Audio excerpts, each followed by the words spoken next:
नमस्कार, मैं अपने मंथली प्रेडिक्शंस के सीरीज में आप सबका बेहद स्वागत करती हूँ। आज मैं बात करूंगी कर्क राशि के जातकों के लिए कैसा रहेगा यह आने वाला नवंबर का मंथ।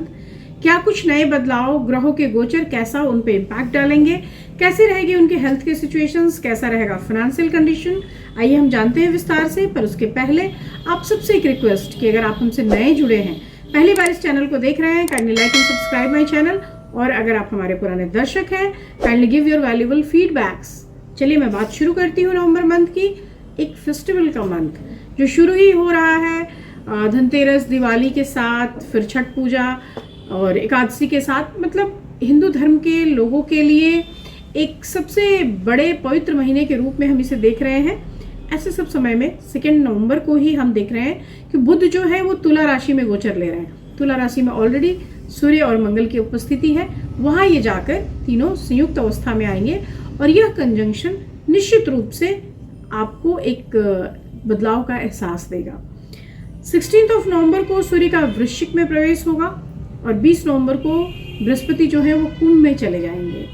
21 नवंबर को बुध वापस से वृश्चिक में ट्रांजिट लेंगे और इस तरह से इस पूरे ही मंथ में हम 4 मेजर ट्रांजिशंस को फील करेंगे।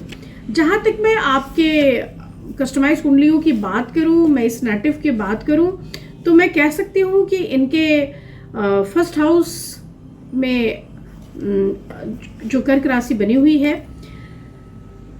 सेकंड हाउस में मून की उपस्थिति दिखती है, थर्ड हाउस में मरकरी अभी शुरू के 2 दिनों तक, उसके जस्ट बाद वो 4th हाउस में आ जाएगा और सन मार्स के साथ वो युति बनाएगा। यहाँ पर घर में, यानी चौथा घर जो होता है आपके पारिवारिक रिश्तों की बात करता है, वहाँ पर इन तीनों ही ग्रहों की युति कुछ पॉजिटिवली हम इसे नहीं देखते। मदर के हेल्थ पे आपको ध्यान रखने की जरूरत होगी। साथ ही घर में वाद विवाद की उपस्थिति भी होगी, तो ऐसी स्थितियों को थोड़ा सा आपको टालना होगा, थोड़ा अपने संबंधों पे ध्यान देना होगा और कोशिश करनी होगी कि आप मीठा बोलें। इसके साथ ही 5th हाउस में केतु बने हुए हैं। ऑल्दो ये स्थिति उनके लिए बहुत खराब नहीं है, फिर भी आपको अपने हेल्थ संबंधी चिंता होगी, आप मेंटल एंजाइटी के शिकार होंगे और उससे भी आपको बचने की सलाह मैं दूंगी, क्योंकि यह जो सारी सिचुएशंस है आपको अगर मेंटली टेंस करेगी तो निश्चित रूप से इसका एक नेगेटिव इम्पैक्ट आपके हेल्थ पे पड़ेगा। आपके 6th हाउस में वीनस की उपस्थिति है और वीनस यहाँ पर बैठा हुआ आपके मन को विकल कर रहा है, खर्चों को बढ़ा रहा है। तो निश्चित रूप से आपको इन लॉन्ग रन की प्लानिंग के साथ खर्चे करने चाहिए और उसके लिए बिल्कुल भी धीरज नहीं खोना चाहिए। So you should plan first, then आप खर्च करना शुरू करें। 7th भाव में आपके जुपिटर शनि के साथ बने हुए हैं। यहाँ पे जीवन साथी के निर्देशों के तहत आपको चलने की सलाह दी जाती है। अगर किसी भी बात के लिए अनबन या मनमुटाव की स्थितियां पैदा होंगी तो निश्चित रूप से वह भी आपको मानसिक रूप से एंजाइटी देगी। तो इसलिए मैं कह सकती हूँ कि जो सिचुएशंस हैं वो मोस्टली आपके अंडर कंट्रोल है। अगर आप अपने आप को कूल एंड काम बना के रखते हैं, निश्चित रूप से स्थितियां पॉजिटिव रहेंगी, आपको इसका फायदा मिलेगा।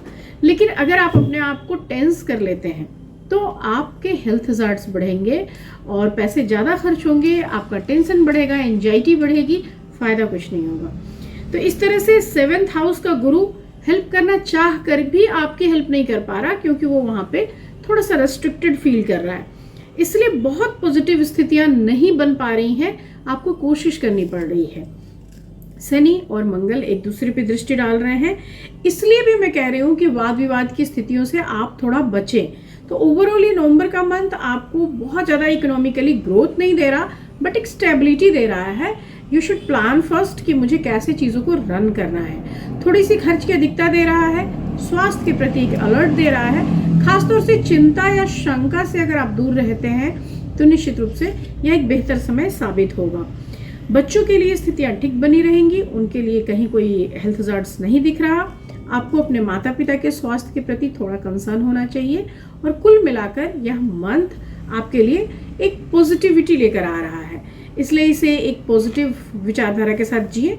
2nd वीक के बाद जैसे स्थितियां बदलेंगी, सूर्य अपना प्लेसिंग चेंज करेंगे और फिर कुछ दिनों के बाद हम देखेंगे कि बुध भी अपना ट्रांजिट लेंगे। तो ऐसी सारी स्थितियों में फिर बुधादित्य योग हम फिर से बनता हुआ देखेंगे और वैसे सारे सिचुएशंस में स्थितियाँ फिर बदलेंगी जो पॉजिटिविटी की ओर आपको मूव कराएंगी। इसलिए इस नवंबर के मंथ में पेशेंस बनाए रखने की ज़्यादा ज़रूरत होगी और पैसों के ऊपर आपका एक सही नियंत्रण आपको इस मंथ खुश रखेगा। तो इन्हीं बातों के साथ यह प्रोग्राम मैं ख़त्म कर रही हूँ। साप्ताहिक राशिफल के प्रोग्राम में मैं आपसे मिलती रहूँगी। तब तक शुभ विदा, नमस्कार।